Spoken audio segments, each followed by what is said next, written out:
Hello everyone, thank you so much for being here. Welcome back friends and new faces.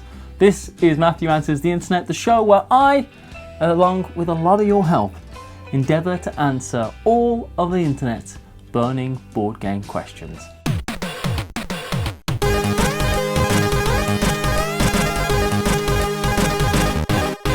Alright, let's get right into it. The first question just spoke to my soul because it's, what are the games that you just can't convince people to play? Now, as a lover of fine old German boxes found on dusty shelves, I have run into this issue more than once. There's lots of times where you've got a game, you're excited about it, but the key word there is you're excited. You. No one else is. No one else has even heard of it. Des Gausken des Breinenheinen? Das Kartenspiel? No, I'm fine, thank you. Let's play Ticket to Ride. And I get it. I totally get it. You know, it's a weird old dusty box that was made 30 years ago. And the other thing when you're trying to get people to play games, it's like, look, I've got this game. There's gonna be a bit of work involved if we're gonna play it. It's huge. Or it's a campaign game. There's gonna be effort that you are gonna have to put in so I can enjoy this game. It's board game night, innit? You come in to the person's house, don't let them come to your house. Go to their house, because then you can leave. You bring in this game, it's taking two of you to carry it. It's huge. It's not gonna fit on a table. What are you gonna do with it? You know the rules are gonna be long, but you're desperate to play it. We've all had those experiences. Well, things similar to those experiences. I want to show you a couple of the games that I've not been able to get people to play. The first one is Merchants of Amsterdam. What's not to like these fine merchants in Amsterdam having a delightful time? So this is an auction game by Reiner Knizia. It's all about getting area majorities, and you want first and second in a bunch of different areas on the board. And on your turn, you draw 3 cards, you keep one, you discard one, and you auction one off. It's Merchants of Amsterdam, so that auction, you better believe, is Dutch as all get out. There is something a little obnoxious about this game. I'll show you.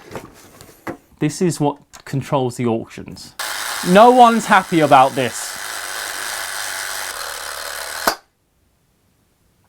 No one enjoys that, and I understand, but it's a great game. The next one I've got is actually called Amitis. Similar reasons I can't get people to play this, even though it's a bit of a masterpiece. It's a wonderful Euro game. You're building the Hanging Gardens of Babylon. You've got this track that you're going around to do different actions. It's really good. It's such a pure and thinky and wonderful Euro game. Because I think the reason I can't get people to play this is fairly obvious. What is happening here? But Metropolis, which has a similar aesthetic, was remade into Skyrise.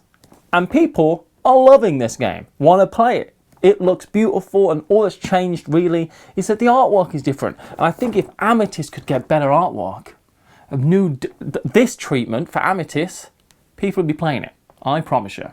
That leads us to Lost Valley. This is the second edition, the Yukon Gold Rush of 1896. I think this is actually one of the nicest board game covers in the world. That's what first lured me into this game. Now, even though this is the second edition of this game, the rules are not great. They're a little bit tough. There's a little house ruling that goes on in this game. There's a little bit of, you know, let's try to do our best with what we've got rules-wise in here. But it's a game all about speculation. You're putting these tiles out, growing this board out, and you've got to mine and get gold and get resources and move along the river and stuff and bring all your stuff back, and you can get tools and upgrades and all that type of stuff. It's really a bit of a sandboxy kind of pioneering in the Yukon Valley kind of game, which just appeals to me so much. But I struggle to get people to play this one because, yeah, the rules are a bit of a hodgepodge. For some reason, I struggle to get people to want to play Zillionaires on Mars. What a whimsical name. So this is actually a reprint of a game called The Game of 49. And it's about auctioning off, trying to get different plots on this board so you can get plots in a row. It's just a pure, fun, silly game of auctions and nonsense. And this one kind of lent into that because the first one was themeless, really. But still, I struggle to get people to want to go for this. Come here. I spend a lot of my time trying to convince people that games that I like are good. At some point, I just have to admit that my taste is odd, and that's fine. Yeah, and the final game I've got is called Black Monday. This is a Sid Saxon stock market game. It's about the 19th of October 1987, the stock market crash, Black Monday. This is not the best cover I've ever seen. But I want to tell people, hey, there's a really nice Korean looking version of this game that's come out, which I do think I would have more luck with. But I want to tell people, hey, you're Sid Saxon, stock markets. You played Acquire? This is Sid Saxon, stock markets. Come on, let's do it. Let's have a fun time. It's tough.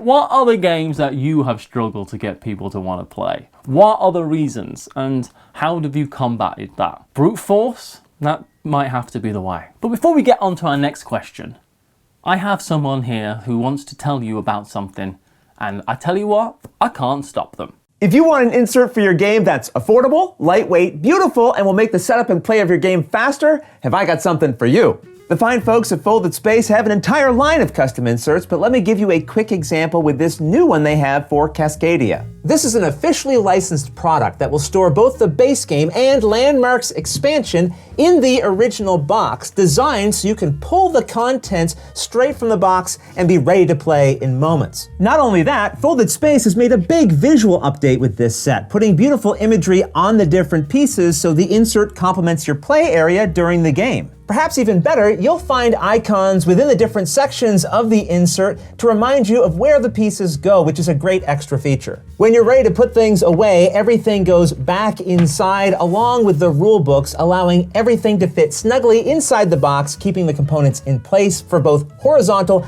and vertical storage. The entire product is packaged as 3 boards that punch out easily to ensure there's no damage to the edges. You then assemble the pieces using the Clear to Follow guide. All you need is a bit of PVA glue and you'll have it put together in no time. And because it's made of quality material, it will stand up to wear and tear. And being thrown around the room, apparently. And this is just one of their inserts. They have over 170 more, with new ones being added all the time. If you like what you see, do go to foldedspace.net, which is also linked in the description of this video. Grab an insert for one or more of your favorite titles directly, or in the US, you'll also find them at Miniature Market and at Board Game Bliss in Canada. The next question I have for you this month is it really worth it to hunt down those out-of-print games? I did feel qualified to answer this question, which of course could be hubris. I have been known, as I've just demonstrated, that I have often searched and hunted down obscure, older, out-of-print games. Because my secondary hobby in this hobby is searching for hidden gems, finding a little list of games that are difficult to get, old, out of print, only in German. There's only 6 people in a Dutch province that play this game, and they make them themselves. I want a copy of that now. I also enjoy finding those games, because you can normally find the game, right? There's a big out of print game, you can already find it, but it's also part of the joy, part of the thrill and the hunt, is finding it for a good price. And if you really enjoy that process of hunting and searching for games, trawling through Board Game Geek, clicking link after link after link until you're insane, trying to find out, going on eBay and scouring the world for all these games, then go for it and enjoy it. If you enjoy that, it's a satisfying thing. I will say, unlike our former human selves out on the open plains, hunting for a wildebeest, the satisfaction that comes from hunting down a board game, eventually, your knock on the door happens. There's no knock on the door, they just leave it, don't they? The delivery man's here. You open it up, you see it, you got it, you say yes. Then you put it on a shelf, and the satisfaction does kind of end there for the thrill of the hunt part of it. So if you're after that long-term satisfaction from hunting games down, is it worth it? You'll be on to the next one pretty quick. As soon as the one you're hunting down comes, you will be hunting again. The other thing to think about is that most brilliant games, if your out-of-print game is brilliant, normally it is gonna get remade. We've seen this recently with Bitewing Games, for instance, are reprinting a ton of Knizia games. Now, one of those Knizia games happens to be a reprint of a game that I was looking for and hunting down for a very, very long time. There's a game called Battle for Olympus, which it's impossible to find. I just couldn't get it. And I saw that this game called Ica was being made. And I looked at it and went, is that Battle for Olympus? But now really good looking? So I'll tell you what, if I had spent a lot of money on Battle for Olympus at some time, like 85 quid or something, I'd be like annoyed that I've tried Bitewing. Message me first. The games that you really love and the games that are fantastic probably will get remade. Sometimes they're going to get remade with a different theme. You can think of the Battlestar Galactica game. That's one of the classics, right? One of those ones that's super difficult to find, you know, getting all the expansions for it and everything. And there's still a desire to get that because for me, Battlestar Galactica, one of the best shows of all time. But that did eventually get remade as Unfathomable. It doesn't have the same IP, that's gone, that's lost forever. Who even owns the IP of Battlestar Galactica? No one knows. The game did eventually come back, and that is true of so many fantastic games because there's so many companies out there who are also hunting down hidden gems so they can reprint them.